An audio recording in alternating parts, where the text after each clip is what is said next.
কিন্তু শতকরা কতজন নেবেন আপনি? একইভাবে রন্ধ্রে রন্ধ্রে রক্তের মধ্যে অসততা, অন্যায়পরায়ণতা ঢুকে আছে। কি মসজিদ, কি মাদ্রাসা, কি ইসলামী দল, কি ইসলামী সংগঠন, একই অবস্থা। সম্মানিত উপস্থিতি, তো আমরা বলছিলাম যে ইসলাম যদি রাষ্ট্র ক্ষমতায় আসে, তাহলে ইসলামের যেটা মূল বেসিক বাস্তবায়ন যেটা ইসলাম করতে চায়, সেটা আমাদের মুসলমানদের মধ্যে নাই।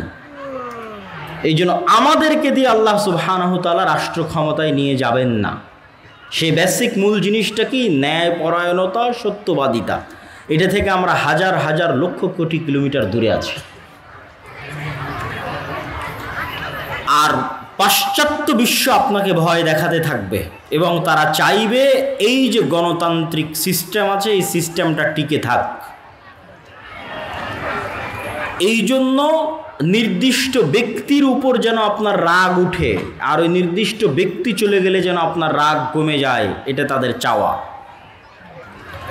আপনি মনে করলেন গত 16 বছর আমার উপর জুলুম করেছে অমুক, বাস অমুক চলে গেছে, আপনার রাগ মিটে গেছে। কিন্তু গত 16 বছর যে আপনি মাজলুম হয়েছেন এই জালেম সিস্টেমের কারণে। সেই জালেম সিস্টেমের নাম হচ্ছে গণতান্ত্রিক সিস্টেম। ওই জালেম সিস্টেমের নাম হচ্ছে ধর্মনিরপেক্ষ সিস্টেম, সেকুলার সিস্টেম। আমি যদি আরও স্পষ্ট করে বলি বুঝার জন্য, কিন্তু এটা সত্য, মানুষ হাসবে কিন্তু এটাই সত্য। সেটা হচ্ছে এই জুলাই এর যে গণ অভ্যুত্থান, এই গণ অভ্যুত্থানের 1700 বা 1800 যে ছাত্র নিহত হয়েছে, এই 1700-1800 ছাত্রকে আসলে গণতন্ত্র হত্যা করেছে, সেকুলার সিস্টেম হত্যা করেছে। কিন্তু এটা বুঝার জন্য অনেক দূরদৃষ্টি সম্পন্ন জ্ঞান লাগবে, ইতিহাসের জ্ঞান লাগবে, পাশ্চাত্য বিশ্ব কী চায়, আপনার কাছ থেকে কি আদায় করতে চায় তার সম্পর্কে সম্যক অবগতি থাকা লাগবে।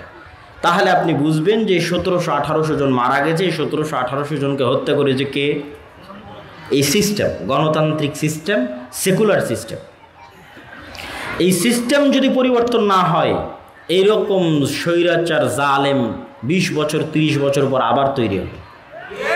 আপনার হায়াত যদি আল্লাহ আর 20-30 বছর বাড়িয়ে দেয়, আর আমার হায়াতও যদি আল্লাহ 20-30 বছর বাড়িয়ে দেয়, আবারও যদি কোনো দিন সাক্ষাৎ হয়, তখন আপনি বলিয়েন যে এই সিস্টেম টিকে আছে আর এই সিস্টেম আবারও জালেম এবং স্বৈরাচার তৈরি করেছে। এই সিস্টেম কখনোই আপনাকে আপনার ওই ন্যায্য অধিকার দিতে পারবে না যে আপনি ঘুষবিহীন অবস্থায় চাকরি নেবেন, আপনার রাষ্ট্রীয় নাগরিক সুযোগ সুবিধা নেবেন। রাষ্ট্রীয় নাগরিক সুযোগ সুবিধা বাংলাদেশের মানুষ বুঝেই না। রাষ্ট্রীয় নাগরিক সুযোগ সুবিধা যেহেতু আমরা কোনোদিন চোখে দেখিনি, তো বুঝবো কেমনে? রাষ্ট্রীয় নাগরিক সুযোগ সুবিধা আপনি ইউরোপে গেলে, ইংল্যান্ডে গেলে, আমেরিকায় গেলে কিছুটা বুঝতে পারবেন যে রাষ্ট্রের সাথে নাগরিকের কি সম্পর্ক থাকে এবং নাগরিক কি সুযোগ সুবিধা পেতে পারে। তখন আপনি বুঝবেন যে একজন রাষ্ট্র যদি নাগরিকের সুযোগ সুবিধা দেখে, তাহলে আগে রেলের যোগাযোগ ব্যবস্থা উন্নত করবে না মাইক্রোবাস কার চলার রাস্তার যোগাযোগ ব্যবস্থা উন্নত করবে। এইটা হচ্ছে রাষ্ট্র নাগরিকের সুযোগ সুবিধা চাই কিনা সেটাতে বুঝবেন। যেমন বাংলাদেশের এখন যে মেট্রো রেল আছে, এই একটা মাত্র প্রজেক্ট, যে প্রজেক্টটা রাষ্ট্রের সাথে নাগরিক সুযোগ সুবিধার সাথে যায়। একটা রাষ্ট্রের কয়জন মানুষের কাছে কার আছে, কয়জন মানুষের কাছে মাইক্রো আছে? আপনি ইংল্যান্ডে যান, কোনো মানুষকে যেন কার এবং মাইক্রো ব্যবহার না করা লাগে এক জায়গা থেকে আরেক জায়গায় যাওয়ার জন্য। স্বল্প খরচে যেন প্রত্যেকটা মানুষ এক জায়গা থেকে আরেক জায়গায় যেতে পারে, তার জন্য পাবলিক ট্রান্সপোর্ট, পাবলিক বাস এবং পাবলিক ট্রেনের অ্যাভেইলেবল ব্যবস্থা আছে। প্রত্যেকটা ছোট জায়গা থেকে আরেক ছোট জায়গায় আপনি অল্প ভাড়া দিয়ে যেতে পারবেন, তার ব্যবস্থা করা আছে। ও হচ্ছে জনবান্ধব রাষ্ট্র ব্যবস্থা।